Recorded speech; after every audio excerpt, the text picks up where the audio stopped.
everyone, thank you so much for joining us today.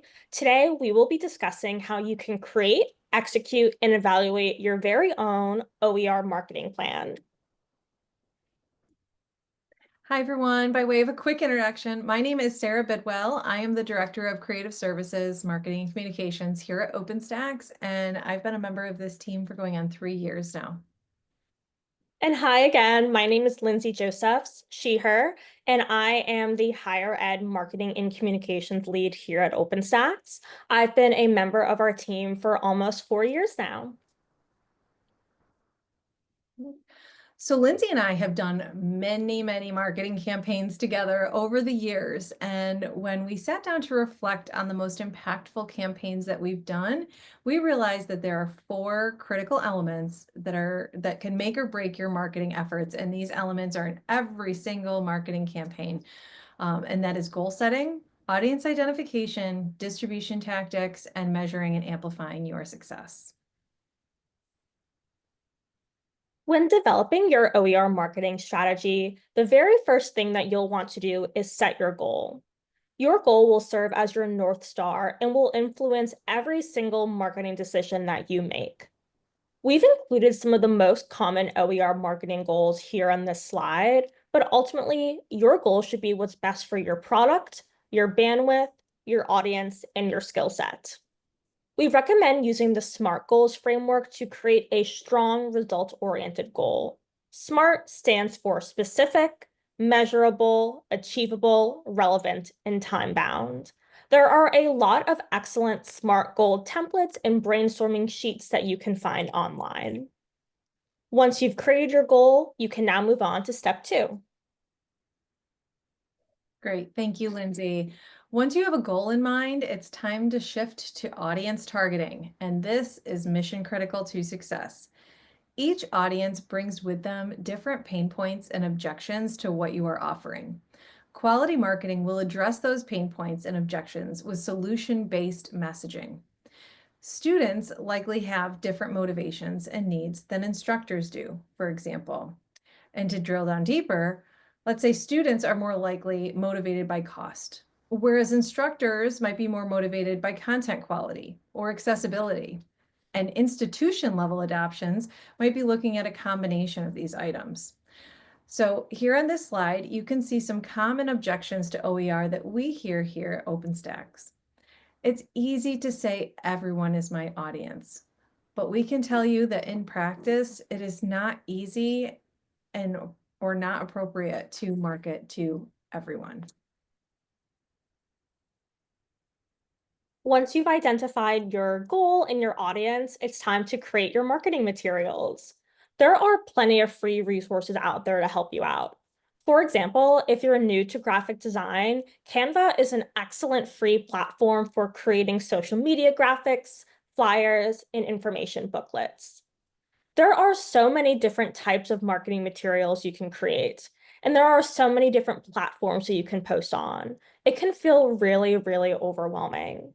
But keep in mind that content creation is not one size fits all, and it is much more valuable to do one singular marketing activity than none at all.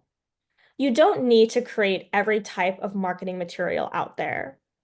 Traditional textbook publishers have marketing teams of hundreds or even thousands of folks. You're only one person, and for many instructors and librarians, OER is only a fraction of your role. Understanding your bandwidth and setting boundaries is really important. Keep your goal and your target audience in mind when creating these marketing materials, and don't be afraid to ask your colleagues or even your students for feedback before sharing your resources with the world. Once you've created your marketing materials, once they've been proofed, and once they've been finalized, you can share them with the world. It's great. Thank you, Lindsay. Once you have distributed your content and helped raise awareness around your resource or resources, now it's time to measure how well your initial attempt at marketing is working for you. Marketing is a continuous process of trial and error. So asking yourself questions like, how are the social media platforms you selected working for you? Are the people engaging with your content there the same audience that you identified in step 2? What articles, images, or videos are people engaging with the most that really seems to resonate with them? Are people signing up for your email listserv if you have one? Are people visiting your website? Or when you look at the data, do you see that they arrive and then very quickly leave? What might that tell you? So if you move to slide 8, Lindsay, for me, here you can see just a screenshot, a little sample of a spreadsheet that we use here at OpenStax. It's nothing fancy, but it helps us to document the performance of every piece of marketing collateral we put out into the universe. And this just helps us see what folks really like seeing, what they'd like to see more of, and where we may need to shift and do something a little bit better. So even a rudimentary version of a spreadsheet like this is very helpful in guiding and informing your approach to the market.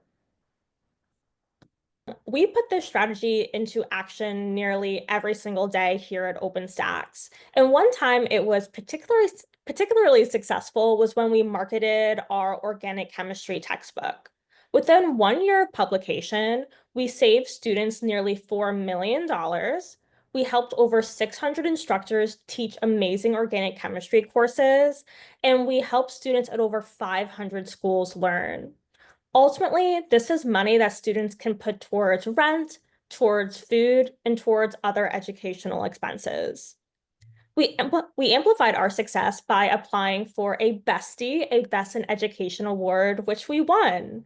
This award wasn't magically bestowed upon us. We shared our metrics, we shared our strategy, and we shared our success story. And ultimately, the EdTech Chronicles editors decided that we earned this award. If you follow this four-step strategy, maybe one day you will too. That's great. Well, I want to thank everybody for joining this lightning talk today and taking a few minutes to meet with Lindsay and I. Before we part, we do want to share with you a marketing toolkit that we put together with some of our favorite things. It goes much more in depth than what we covered here in this very short lightning talk. But you can pause, scan the QR code. We'll also be sharing a link in the show notes, if you will, so that you can have that and bookmark those assets to help you now and in the future. And finally, we're here to help, and OpenStax is here to help. So feel free to reach out to Lindsay or myself or anyone else on our team if you have questions now or in the future. Anything to add, Linz? No, thank you all so much for joining us today, and we really look forward to keeping in touch and hearing your OER marketing success stories.